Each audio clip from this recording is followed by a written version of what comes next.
Well, my name is Carlos Sanchez. I'm here to talk to you about how we moved Java product to Kubernetes and the lessons we learned.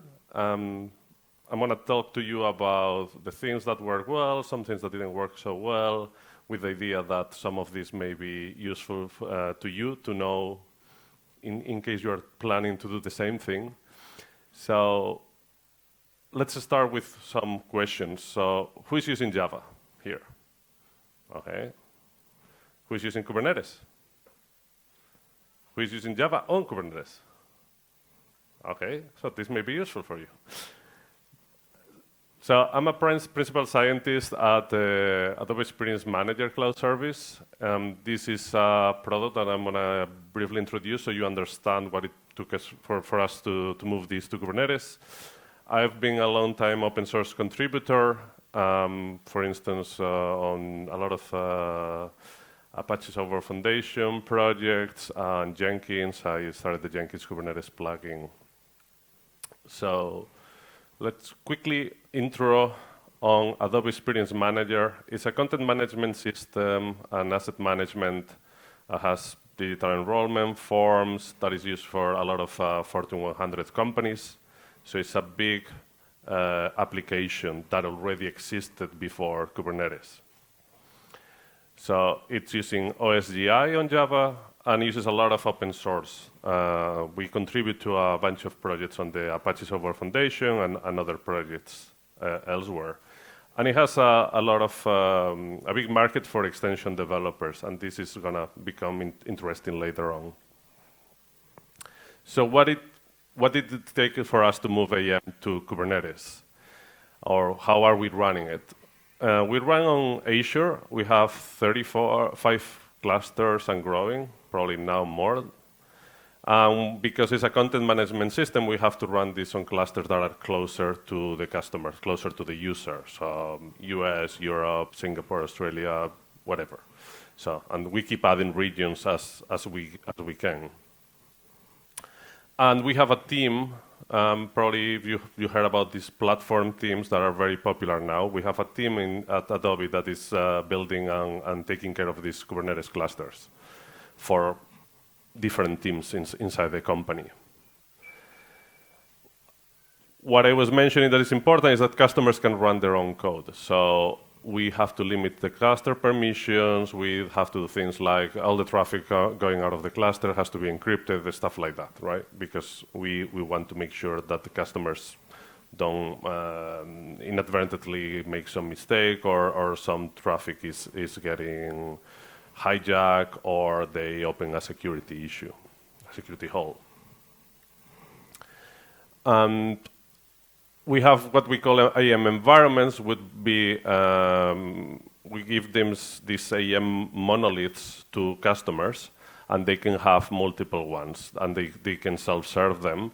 So we give them, for each customer, we give more than 3 Kubernetes namespaces, and each environment is like a micro monolith in the sense that it's the whole application dedicated to them. And we have some other smaller environments like sandboxes that they can play with.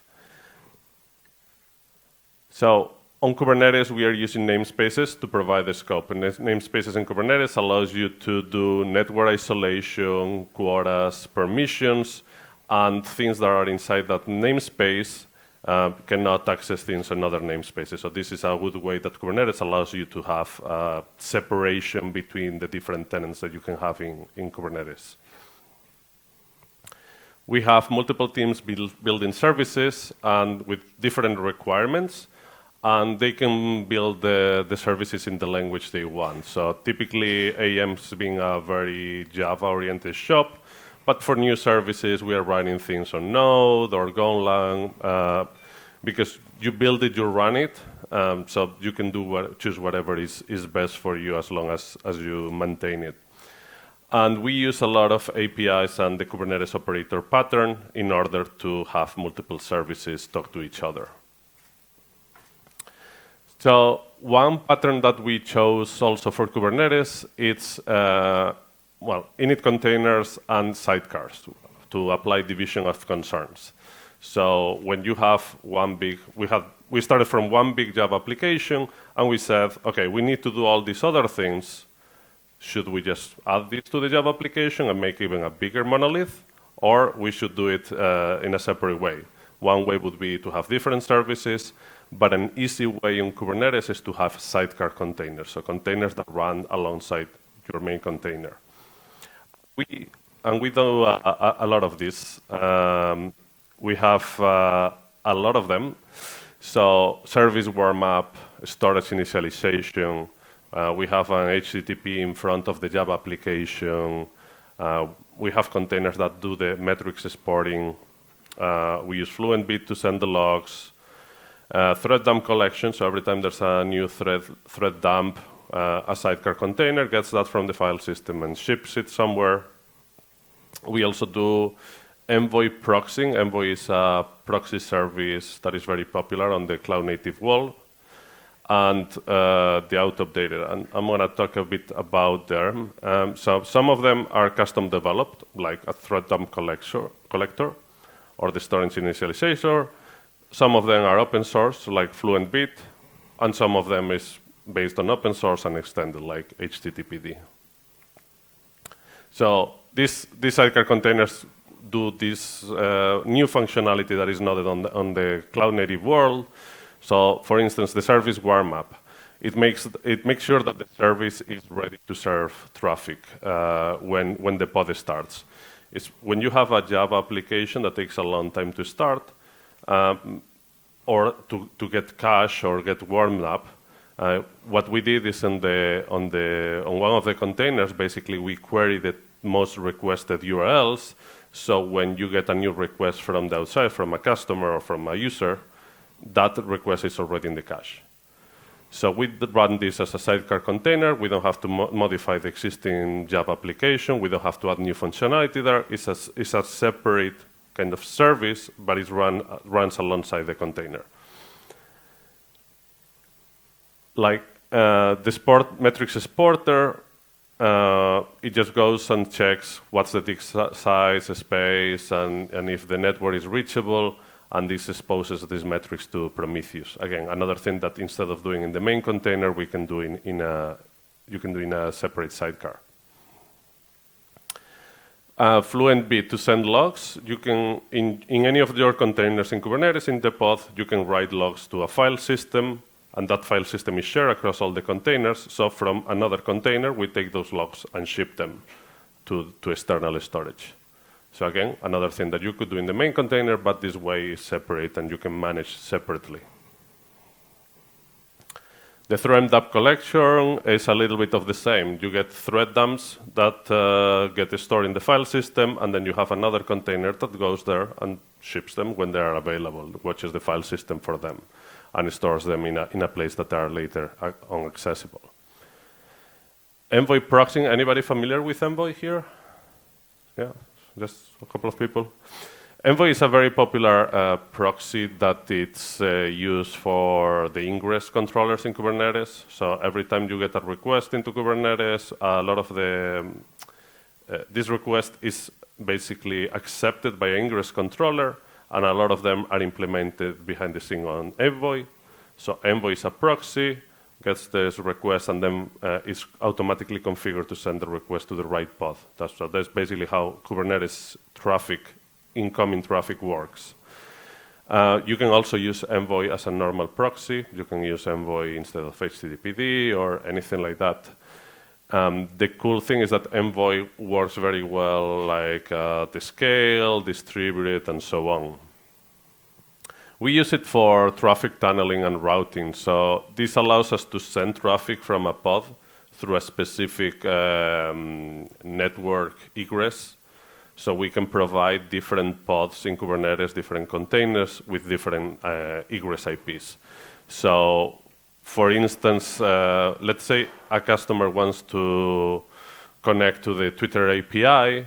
They can connect it with a dedicated IP because otherwise, maybe if you have multiple customers doing it, maybe you get rate limited or something like that. So this way, you get a dedicated IP. this could also be to opening firewalls, anything like that. And this is implemented as a sidecar. The autodater, you probably heard about Log4j shell, right? And it's always an example in every conference, like this morning or the yesterday morning. So we decided when Log4j happened, we have a lot of all these containers running Java, and we said, what's the best way of roll out a patch to all these pods containers running? One way would be, I have to rebuild all the Docker images, push them again for each version that I want to support, and then update everybody, and that would be a lot of work. So we took advantage of Kubernetes init containers. So the init containers in Kubernetes run before the main containers, and they just run and stop. So they do something, initialization. So this one, for instance, goes to the file system, checks if Log4j is there in the container, and automatically changes upgrades the version, patches it. So this way, we could roll this out to all the containers running Java, so we don't have to build and release new Java images. So that's a lot of saving us a lot of time. Yes? Do you inject init containers automatically? Do you inject init containers automatically? We don't, in a sense. Not at Kubernetes level. There's tools in Kubernetes that will allow you to do that. Like this is how things like service mesh works. They magically inject containers. You create a pod, and they magically inject containers. You can do that. We follow a GitOps approach, and all these things are defined in Git. We don't have to magically do it, but that would be another option. So scaling and resource optimization has been a big thing because we are running now thousands of environments for our customers. So thousands of these big Java applications that needs a lot of memory, a lot of CPU. So we went in there optimizing a little bit at a time, trying to improve things. So each customer environment, we have thousands. It's like a micro monolith. That's what I like to call them. We have multiple teams building services, and we need ways to scale up that are orthogonal to these teams that we cannot, if we go and tell each team, hey, you have to do this and this and this other thing, it's very complicated and it doesn't scale very well across teams. So we are looking for ways to say, how can we apply, like the same thing like the autodater, how can we apply this to everybody without them knowing or having to know about it? So for those familiar with Kubernetes, on Kubernetes, on the pods, on the containers, you can define resource requests and limits, which basically, I'm not going to go into a lot of detail on how this works on Kubernetes, but request is basically how many resources do you have guaranteed, and this is used for scheduling. So you say, if in Kubernetes you request 2 gigs of RAM, Kubernetes is going to schedule that container or that pod in a host that has 2 gigs of RAM guaranteed. And it's going to just use that for the scheduling, and it's going to guarantee that it's not over-committed in that sense. Limits is how many resources can be consumed. So you could say, I want 2 gigs request, but I want 4 gigs limits. So you allow that process to go over the request and use more memory. This is very particularly interesting for CPU, where you can say, I want 1 CPU guaranteed, but I want to be able to scale to 32, whatever. Now, these requests and limits are applied to CPU, memory, and also ephemeral storage, so some storage that you get on with your containers. The interesting parts are CPU and memory, and especially how that applies to Java. What happens when you go over your requests on CPU? So you can end with CPU throttling. You have containers using more memory that they requested that's fine, but then at some point the kernel is going to throttle the CPU. On the memory side, this behaves differently. The limit is enforced. So when you go over your memory limit, you get killed, your process gets killed by the kernel. So it's an out-of-memory kill. So it's not an out-of-memory exception in Java. This happens outside of Java on the kernel level. So if you go over the limit, basically your process dies. What's going to happen in Kubernetes is that that's going to get restarted. So that's a benefit of Kubernetes. It's going to restart your process, your container, when this happens. But if this happens continuously, at some point Kubernetes is going to do a back. I forgot the name. It's going to back off. Yeah. So it's going to start restarting more and more apart in time. So if it fails now, I'll restart it. If it fails a bit later, I'm going to wait a little bit to restart it, and so on. And at some point, you can end with, you can see in Kubernetes how many times it's been restarted. For ephemeral storage, the limit is enforced, and basically your pod is evicted. So if you use more storage than you are allowed, that you define in the limit, Kubernetes is going to say, okay, this pod is using too much storage. I'm going to kick it out of this node. And then Kubernetes is going to restart it in another node. One thing that we are actively working on, anybody using ARM? Yeah, some people. The rest of you, why are you not doing it? Because this allows you to pretty much immediately save 15 to 25% with the same performance. And in some cases, you can even get better performance. On Java, this is very easy to switch unless you are using binaries, calling external libraries or something that typically you wouldn't do and you wouldn't want to do. So for Java, it's very easy because all the parent images that you would use for Java, all the OpenJDK or Eclipse Demuring or any JDK, they have ARM versions. So basically, what you have to provide in your Docker file is the same thing. With Docker, you can just build for both Intel and ARM. So this is very promising. And besides the cost savings, you don't warm so much the planet. So let's go forward to Java and Kubernetes, which is probably what you're all interested about. And let's do a small quiz. If I figure out... Okay, I would mirror the display, but now I'm scared that it's not going to come back up again. All right, so get out your phones. I know it's after lunch. I hope you had some coffee and you are not falling asleep yet. And I think it was 40 minutes for this talk. Okay. Let's see if this works. Okay. Good.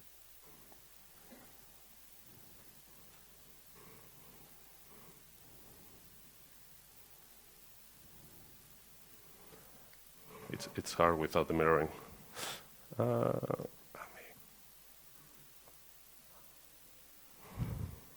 Oops.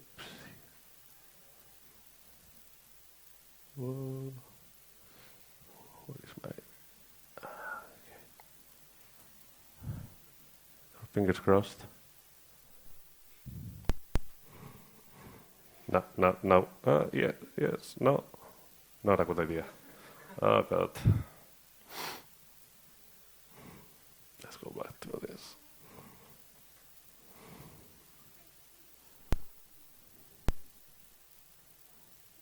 Okay, well, this is what it is. What is this?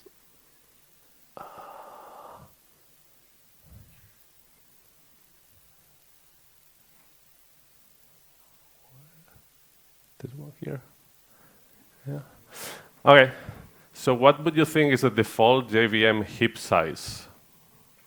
75% of the container memory, 75% of the host memory. This is by default when you start a JVM on a container. 25% of the container memory or 25% of the host memory.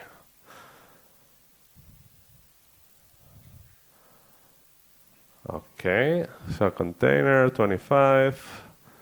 All right. Is this here? So it's 25% of the container memory. Let me go back to the slides. Yeah.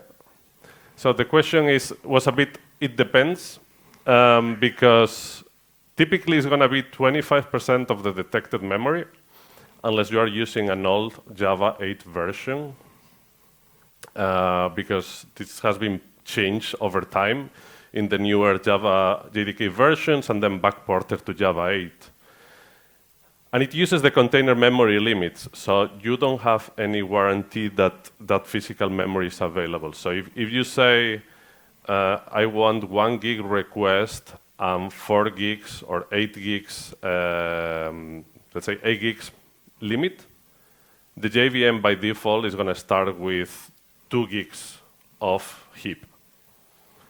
Typically in Java, you would set both heap, so request and limits to the same amount. I think I'm talking about this. So the summary is, do not trust the JVM ergonomics and configure the memory with these parameters, initial RAM percentage and max RAM percentage. This allows you to switch that 25% to something higher. Because if you are starting containers and then you're using just 25% of the heap, then you are wasting a lot of money and burning the planet at the same time. There's another flag that is very confusing, min RAM percentage, which has nothing to do with what you would think it does. It just allows to set in the maximum. The min RAM percentage allows you to set the maximum heap size, which is very confusing, for a JVM running with less than 200 megabytes, which probably is not going to be the case for a lot of people.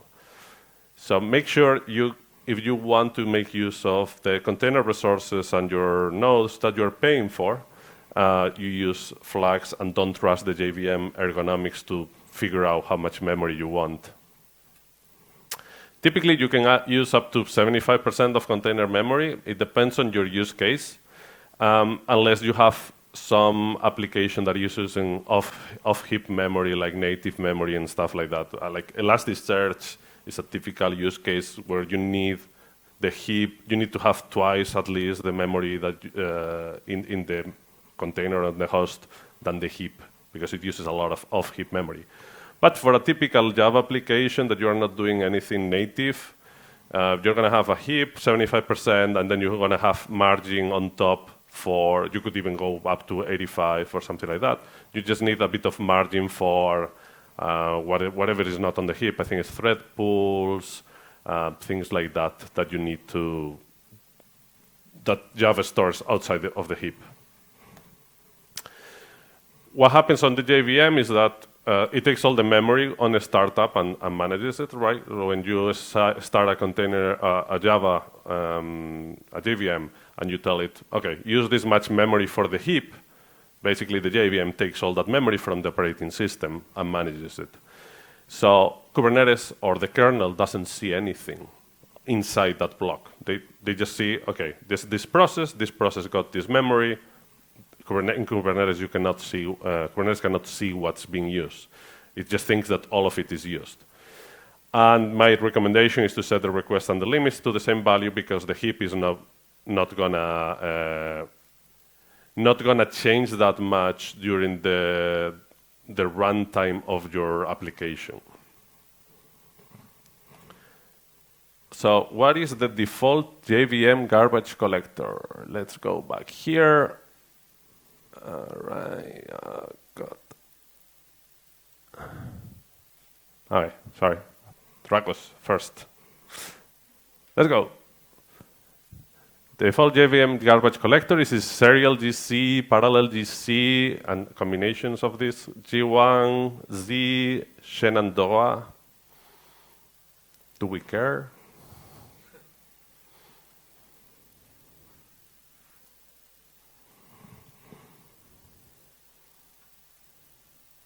Okay, this is a tricky question because it's serial GC and J1 GC depending on circumstances. Okay, hurry. Let's go back. So again, it depends. So if you're running Java 11 or later, it's serial GC or J1 GC. And in Java 8 is serial and parallel. I ignore Java 8 a little bit because you shouldn't be running Java 8, right? Nobody's running Java 8. So there's some conditions, and I think it's a bit more complicated than this. Generally, is if you have less than 2 processors and less than some random number of megabytes that has an explanation, but it's a very obscure one, is using serial. If not, it's using G1 on Java 11 or parallel on Java 8. And why would I care about garbage collection? Because if you don't tune the garbage collection or you choose the wrong one, you can have pauses and other issues at the scale. Again, do not trust JVM ergonomics. You can configure the garbage collector with flags, and you can pick and choose the one you want, because sometimes you may start a Java container in one node or one application, say, oh, I want to run this with 1 CPU, and maybe in another case you want to run it with 2 CPUs or 3, and then you're going to get different garbage collectors and in different times, and then you're going to try to figure out why is this not performing the same way as this thing, right? And it could be because the percentage of the memory of the heap or because of the garbage collector. I got this slide from Azure where they recommend different garbage collectors depending on what's your use case. There's as many garbage collectors or ways to configure the garbage collector as there are opinions. It's going to depend on what you need and what you use. But this was one starting idea that you could get on how to deal with it. All right, so the next question, how many CPUs does the JVM think that are available? So when you start a container on a JVM, how many CPUs does the JVM gonna think are available? Same as the host, same as the container CPU request, same as the container CPU limits, or something else?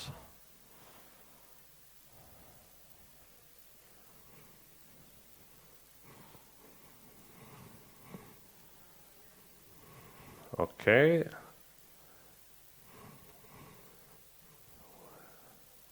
So it's something else. There's no right answer in many of these things. All right, so what happens, again, it depends. In Java 11, 17, and 18, but before October 2022, when a new patch version was released, when you configure, I don't remember, I think it was the requests. If you configure up to 1 CPU, the JVM thinks there's 1 CPU. On the left is request on Kubernetes. If you configure 1024 milli CPUs, so 1024 milli CPUs, the JVM thinks, I can use all the CPUs on the host.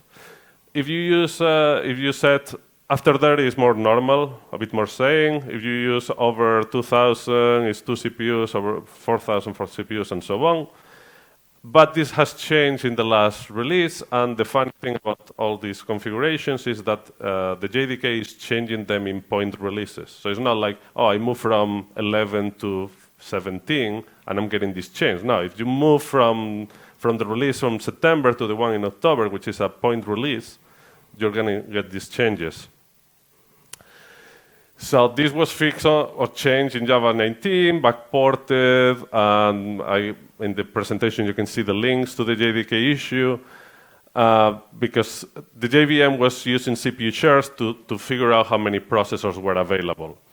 And why does this matter? I mean, it's not like it's going to use more or less CPU, but it's going to size things inside the JVM differently. So when you create a new thread pool, for instance, or a connection pool, things like this. The JVM makes some numbers, and if you have a thread pool and you don't set it up in any specific way, it's going to say, oh, I can see 4 CPUs, so I'm going to make it whatever size. Or I can see 1 CPU, so it's making things differently based on what it figures out. So these CPU shares was what Kubernetes requests translate to on the kernel level or C groups level. And they figure out this is not the right way of doing it. We're going to do it in a different way. And what that way is not really clear to me. So you can always configure the number of CPUs that the JVM thinks are available with the flag active processor count. So if you don't want to go and have to define, I don't know, thread pool sizes in each of the places in your code, you can go start the JVM with the active processor count, and then at the same time you change the Kubernetes request, you can change this flag in the Kubernetes definition. Because CPU requests on Kubernetes are a very specific, interesting thing. So the CPU requests are used for scheduling. So you say, let's say I have a node with 32 CPUs, and I said, I want to run this Java application with 32 CPU requests. So Kubernetes is going to say, okay, I can only put 1 container, 1 pod in each node. Or if I have two 16 CPU pods, it's going to say, oh, okay, I can put 2 pods in the same node. But after the pods are started, the containers are running on that node, the requests are used as a weight. So, did I have another question? I did have another question. All right. Yes. So in a host with 32 CPUs and 2 JVMs, each of them with 8 CPU requests and 32 CPU limits, how much CPU can each use? It's a long question. I should have put more time. So I have a host with 32 CPUs, and I have 2 JVMs using 16 CPUs requests in total and 32 CPUs limit. And I think people are getting into something here. Yeah, that's right. What happens, let me see. Okay, Stefan, Eva. Yeah, all right, in the back. Paying attention. Let me find it. So what happens on Kubernetes is 1 CPU request means that it can consume 1 CPU cycle per CPU period. So if you have single-threaded applications, you don't care about this too much. But Java is very multi-threaded. So even if you only have 2 containers running on 1 node, and you set whatever CPU request, but both of them to the same number, like 0.1 CPU, they are able to use 50%. They are able to use the whole CPU of the node. So if they are all busy, if both of them are busy, they can use 50% of the CPUs on the node. So 50% of the CPU time. So it doesn't matter. Limits don't matter too much because this is going to be a weight. The requests are going to be a weight. The CPU limits translates to C groups, quota, and period. So the period by default is 100 milliseconds, and the Kubernetes limits that you set means how many CPU cycles can my application or my process use in that period. And this is hard to grasp, but basically it says that after you use X milliseconds of CPU or nanoseconds, your container may not get more CPU until the period ends, the 100 milliseconds. An example that maybe make it more clear, it took me weeks for me to figure it out correctly, so I'm not expecting anybody to do it now in 5 minutes. So Let's say you you have a CPU limit of 500 milli-CPUs in Kubernetes. This means that you're going to get 50 milliseconds of CPU usage for each period of 100 milliseconds. Yes. And if you set 1,000 milli-CPUs, which is one CPU, you get the whole 100 milliseconds of each period. So the requests is a percentage of how much time in that CPU period I'm going to get. So on Java and multi-thread applications, if you have a process that is limited to one CPU or 1,000 milli-CPUs, but you have 4 threads, you have 4 things consuming CPU at the same time, right? So in 25 seconds, in 25 milliseconds, you may have consumed the 100 milliseconds of the period. So the more threads you have, the quicker you can consume your CPU time. So if you only have one thread, there's no way you can consume the 100 milliseconds in the full 100 milliseconds in less than 100 milliseconds. But if you have 4 CPUs using 4 threads using CPU at the same time, now you can use that CPU time a lot quicker. If you have 8 threads, you can do it faster. So what may happen with limits is that if you have a multi-threaded application, you can consume your CPU very quickly in each cycle. And so every 100 milliseconds, you're going to do a little bit of CPU across multiple threads, get throttled by the kernel, so do nothing for a long time. So in this case, just with 4 threads, you can be throttled for 75 milliseconds. So in 25 milliseconds, you do something, and then you have to wait. Your process is waiting for other 75 milliseconds. And this goes on and on and on. So this happens when you set CPU limits on Kubernetes, because CPU limits translate to C groups on the kernel level.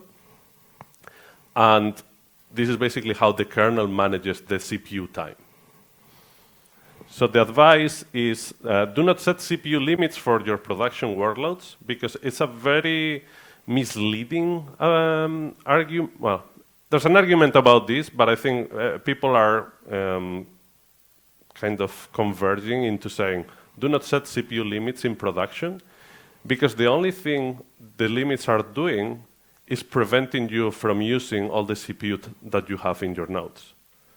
So why you should use CPU limits, in my opinion, is if you are interested in dev or stage environments. Because imagine you have pods running in one node, and that node is very busy. You're only going to get the time that you have requested, the CPU time that you have requested.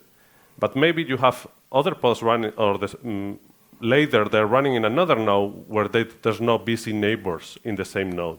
So they may run faster.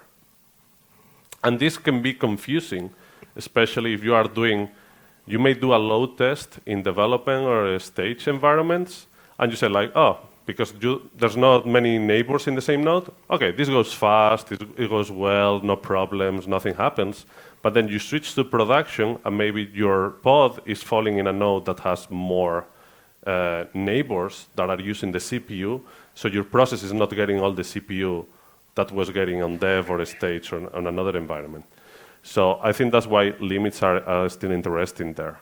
But for production, basically setting CPU limits means you are artificially narrowing the amount of CPU that you can use. And basically you are wasting money at the end of the day. Okay, and I think I'm run out of time. So I don't want to waste your...